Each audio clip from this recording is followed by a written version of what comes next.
The old man stood quietly, his back stiff from years of pain, his hands clenched behind him like a soldier still standing at attention, though the uniform he once wore had long since been packed away in a dusty box at home. He looked across the small community center hall, now filled with balloons, flags, and people in dress clothes, all gathered to honor a man who had just received a chest full of medals for extraordinary bravery in the service of his country. That man stood on the raised stage, smiling politely as a local official pinned the newest medal to his lapel, while photographers clicked their shutters and an applauding crowd rose to their feet. But the old man did not clap. He stared with a steel gaze, eyes full of confusion and something darker, something almost like betrayal. The man being honored held the medals carefully in his hand now, walking through the crowd, shaking hands and nodding graciously until he stopped, startled, in front of the veteran. Their eyes met. The man smiled gently. "Do I know you, sir?" The veteran's voice was low, nearly shaking. "I know you. Or I know what you're pretending to be." The crowd hushed nearby. Someone turned their head. The honored man furrowed his brow. "I'm sorry?" The veteran stepped forward, his boots heavy on the wooden floor. "You're wearing medals you didn't earn. And I'm tired of ghosts clapping for liars." Gasps moved through the room. The man straightened up, his face falling serious. "Sir, I've earned every one of these." But the veteran interrupted, his voice rising, not in volume, but in gravity. "Number you didn't, because I was there. I know the truth. I know who saved your life. And it wasn't you." The room was frozen. Then, slowly, the veteran pulled from his coat an old, wrinkled photograph, creased at the edges, corners worn, but still clear. It showed a much younger version of himself, no older than 22, standing in a dusty battlefield with a rifle in his hand, a half smile on his face, and exhaustion in his posture. That was me, taken hours before everything went to hell, before the sky lit up and we lost most of our squad, before I pulled you out of the fire and left my own leg under a collapsed trench wall. You were unconscious. I didn't even know your name back then. The man looked down at the photograph, his mouth slightly open. That was... that was you?" The veteran didn't nod. He just kept talking. "I never cared about recognition. I came back broken, sure, but proud. But then I saw you on the news, again and again. Medals, speeches, glory. And never once did you mention who pulled you out of the dirt." The man looked ashamed now, unsure of what to say. "I thought you died. I didn't even know who you were. They never told me." The veteran's face twitched with something like forgiveness and pain at once. "Of course they didn't. They never do. But that doesn't give you the right to wear the story like it's yours. I buried friends while you stood in front of microphones. I bled in silence while you collected the applause." The hall was quiet. No one moved. The man with the medals slowly looked down at them, his hands trembling now. "Maybe I didn't know the whole truth," he said quietly. "But I want to." The veteran's face didn't soften, but his voice did. "Then sit down. Listen. You think medals make you a hero? Let me tell you about real heroes. Let me tell you what happened that day." He folded the photo carefully and tucked it back into his coat. "It was spring. I was 22. You were probably 19, scared out of your mind. Our platoon was pushing through a narrow ridge, and everything felt wrong. You kept looking at the sky like you expected it to fall. And then it did." His voice became quieter, distant. "The shelling started out of nowhere. Smoke, dirt, screaming. I remember diving over you when the wall came down. I remember the weight of the trench crushing my leg. I remember yelling at the others to pull you out while I kept pressure on your wound. You weren't moving. You looked dead." The man whispered, "I don't remember any of that." The veteran nodded slowly. "That's the tragedy. The ones who forget wear the medals. The ones who remember never asked for them." He looked up again, eyes burning now, not with hatred, but with truth. "So, if you're going to wear those, you damn well better know the names of the dead who bought them for you." The man was silent, and so was the room. Then, the veteran looked past him, at the crowd, and at the young people in the room who were watching, listening, and understanding more than any ceremony could teach them. "Let me tell you about sacrifice," he said. "Let me tell you what honor really means." And then, slowly, the room sat down, not for the man with the medals, but for the one who never needed them. The memories were buried beneath decades of silence, but the moment he began to speak, they rose with vivid clarity, as if the dust of war had never truly left his lungs. "It was spring," he said again, his voice low and steady, and in his mind, the room dissolved, replaced by heat and smoke and the distant rumble of artillery.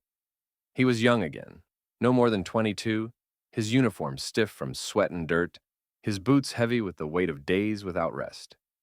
The ridge was narrow, just like he'd described before, with jagged rocks jutting out from the ground like broken teeth, and beyond that, a maze of trenches barely deep enough to offer cover.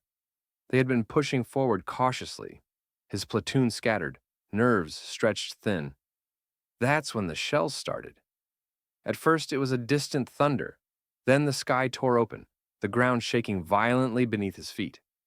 Screams pierced the dust-filled air as soldiers dove for cover, dirt and debris flying in every direction. He remembered seeing one man frozen in place, paralyzed by fear, his helmet missing, eyes wide with disbelief. That man would later become the one now standing decades later, polished medals on his chest. In the chaos, he didn't think. Instinct took over. He sprinted across the open space, bullets whizzing past like angry bees, and reached the soldier just as a wall of debris exploded behind them. Without hesitation, he grabbed the man by the collar and dragged him toward the nearest trench, falling hard as the earth gave way.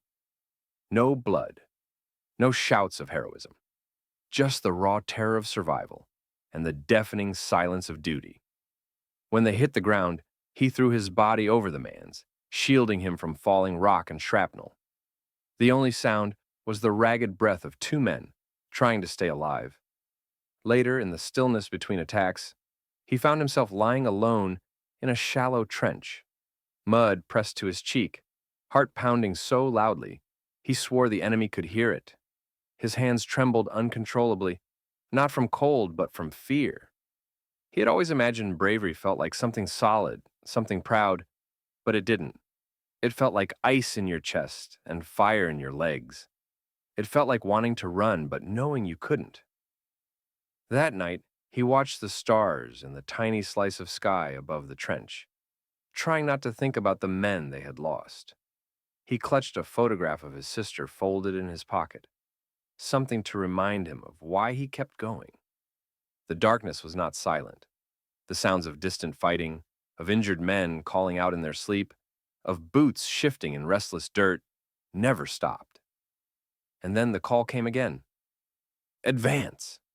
It didn't matter that they had barely slept, that their bodies ached, that fear clawed at every thought. When the order came, you moved. He rose from the trench with the others, his rifle tight in his grip, legs shaking but moving forward.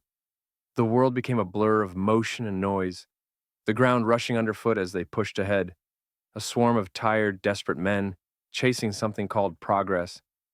His breath was ragged, and his vision tunneled as he ran past broken trees and scorched fields, adrenaline drowning out pain. He didn't think about survival. He didn't think about medals. He thought only of the man he had saved, the ones he hadn't, and the promise he had made to himself when he first put on the uniform, to keep moving forward no matter what.